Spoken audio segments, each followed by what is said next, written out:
Welcome to the Sankofa Pan-African series. Please sustain this channel by turning on your subscription and notification buttons. Thank you. The Wolof, also spelled Jolof starting with a D, or sometimes Jolof starting with a J, Empire, was founded soon after 1200 AD, and between the 13th and 15th centuries, it had covered what is now inland Senegal.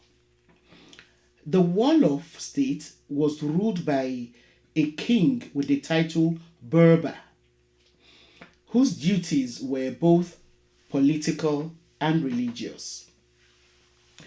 During the 14th century, it began to develop satellite states such as the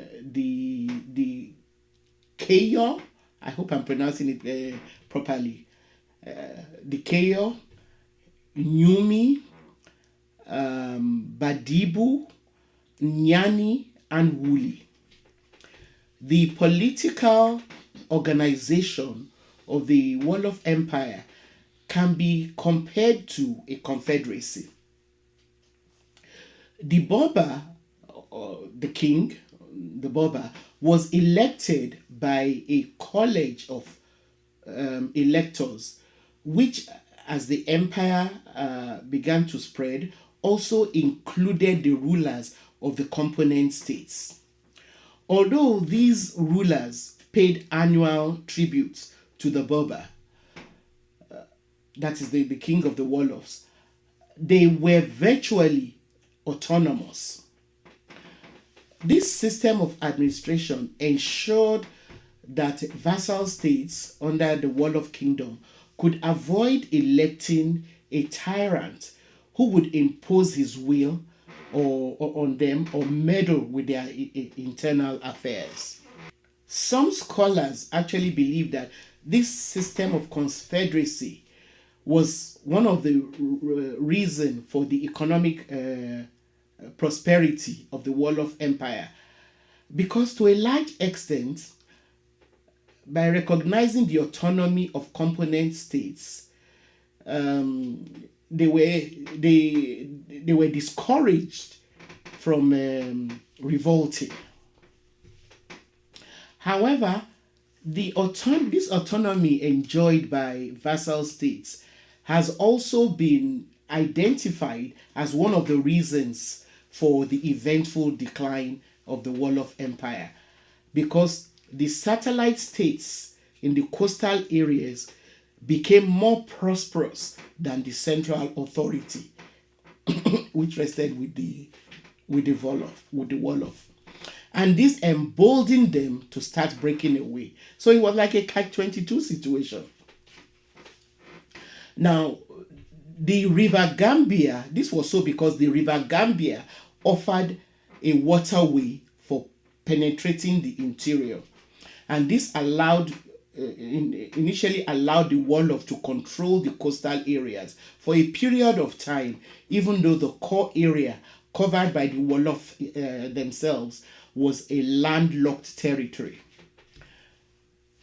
Now, the empire, however, was able to take advantage of the satellite states under it to establish an impressive economic system. So, using a similar ploy as they did with other African empires and kingdoms, when the Portuguese first arrived in the Wolof Empire around 1440, they pretended that they came only to trade with the Wolof, who were initially drawn into trading partnership with them. And for a while, the Wolofs operated on an equal footing with the Portuguese and successfully fended off Portuguese attempts at infiltrating the empire. Again, sadly, The Wolof, like some other African kingdoms, also traded in slaves. Other than the odious trade in slaves, the Wolof also traded in gold and local cotton cloth, various textiles, copper rings and wares, cowries, as well as horses.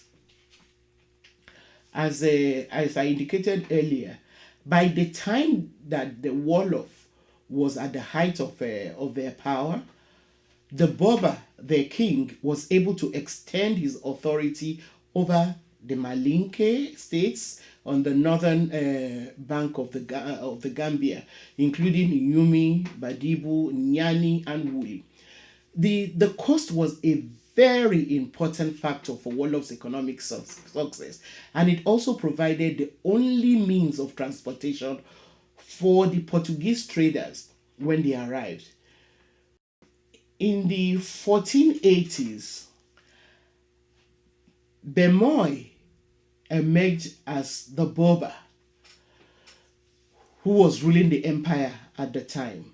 He decided to move the seat of the government to the coast to take advantage of new economic opportunities offered by trading with the Portuguese. While this action by Bemoy was done primarily to benefit himself through trading with the Portuguese, the move precipitated the disintegration of the Wolof Empire. Other princes opposed his ploy and then rose against him and deposed him. Now, Bemoy then escaped and sought refuge with the Portuguese, who took him to Lisbon in Portugal. Faced with what they saw as an opportunity to put their ally, who also happened to be a Christian, on the throne, John II of Portugal sent an extraordinarily large force under a Portuguese commander to install Bemoy back on the throne of the Wolof Empire. The objective was to put Bemoy on the throne and create a fort at the bank of the Senegal River, through which Portugal would then gain the much desired access and control of trading in the empire. Neither of these goals were achieved, as Bemoy was killed after being charged with treason by his contemporaries. The failure of Portugal to forcefully reinstall Bemoy led to the disintegration of the Portuguese-Wolof trade relations. However, this only left room for another major predatory power, which quickly swooned in on the region: France. French traders brought with them items of trade such as French textile, gin, metal, and firearms. Trade with the French persisted even after the disintegration of the empire.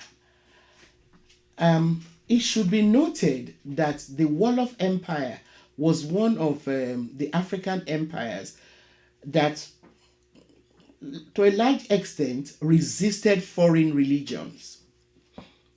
Despite being introduced to Islam very early by Berber traders and clerics, the attempts to impose Islam as a state ideology failed. Most of the ordinary populations held fast to their traditional beliefs. This same resistance was put up against attempts by Portugal to impose Christianity, as indicated by their failure to have Bemoy reinstalled as a Berber. European traders and trading interests were a major factor in the decline of the Wolof Empire. The Europeans exploited the Confederacy which the Wolof Empire practiced, by deliberately weakening it through trading with the vassal states and making those states richer, thus paving the way for the subordinate states to break away. They kind of encourage the vassal states to break away from the Wolof Empire. The increasing emphasis placed by the Europeans, especially the Portuguese, on slave trade was also an important factor in weakening the empire. In order for Portugal to take hold of the port, they connived to disrupt and undermine the political authority of the empire. And they did this by inciting warfare, which led to an increase in the number of war captives that were now available for sale for transportation to plantations in the New World. While Bemoise allowed himself to be so easily manipulated by the Portuguese and thereby making room for the French to later exploit its weakened situation, it was all devastating for the Wolof Empire. This disruption of the political system, the political authority, soon then gave way for the breakaway of the state and the eventual disintegration of the empire.